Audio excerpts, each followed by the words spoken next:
in your city. And CEDAW alone doesn't do it, okay? So think about a triangle. We are at an incredible moment in the world where we have CEDAW that we have utilized, and we are trying to use it now at a city, at a local level, okay? We have the Sustainable Development Goals that very specifically speaks to about urban living, right? And living that's much broader, that encompasses a lot more, right? Not in the way we would have liked for women, but still, it's something to play with and draw on and pull from. And the third is, I would say, Habitat 3 coming up, right? So this combination is what will allow us to even strengthen CEDAW that was already passed in San Francisco. Because we cannot only pass CEDAW. We have to pull in, right, from, I mean, we just heard this presentation about urban living. So we cannot ignore habitat and urban development. Okay? It has to be absorbed. If we had to do it past CEDAW again in San Francisco, I think it will look very different, right? And sustainable development goals are not just for governments to implement. It's for us to hold accountable, right? To hold governments accountable.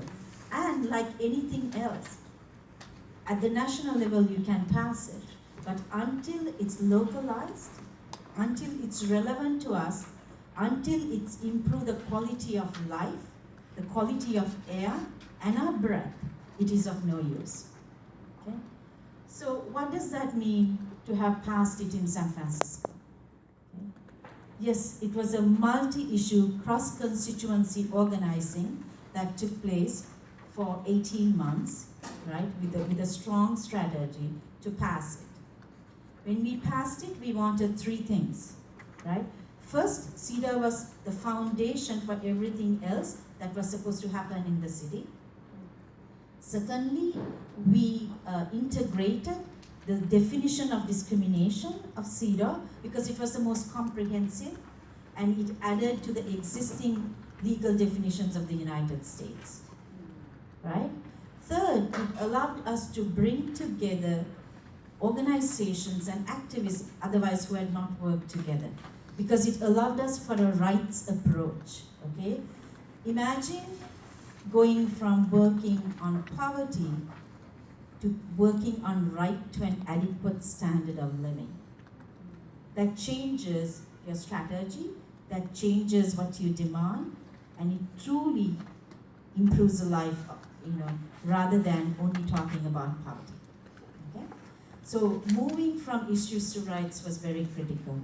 We got three things, because that's what we wanted in the ordinance. It was to make sure that there's a gender analysis in the allocations of funds, right, for every city department, in service delivery, which included direct and indirect services, and third was around employment, that included hiring, pay equity, promotions, and appointments, okay? So the other piece of it was we wanted to make sure there was a monitoring body, implementation and monitoring body, and that was made up of both city officials and civil society. And the third is we wanted money to implement it, so we kind of asked for 200,000, okay, for 2 years. Okay? Because it's really important we don't do things free for women and don't expect women to volunteer. Okay? This is about political will, it's not about money. If a city is not willing to give and put money into passing CEDAW and implementing it, they have no political will. It doesn't matter what the rhetoric is. So I think it has a lot to learn from LA, coming on board to really see how things can happen. It was political will that allowed for it. So I'm going to end here by saying that there are three challenges for us moving forward.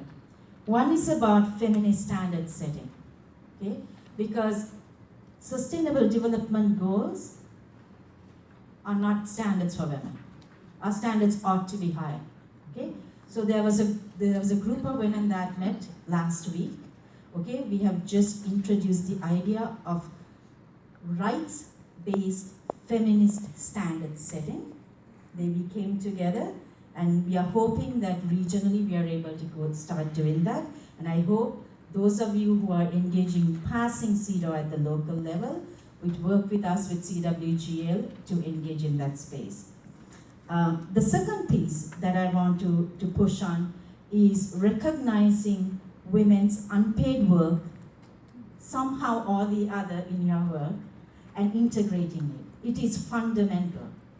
Okay? If women's value is totally dependent on what we do and how we are recognized. If our work is not recognized, we are certainly not valued. Okay? And the third piece of it is that we have to figure out how to hold cities accountable.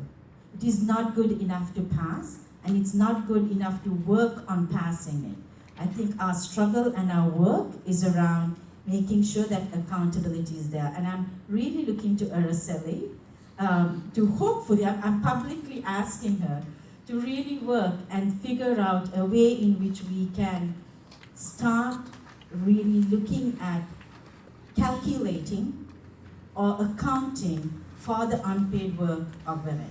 And maybe LA can take the lead on it. Thank you.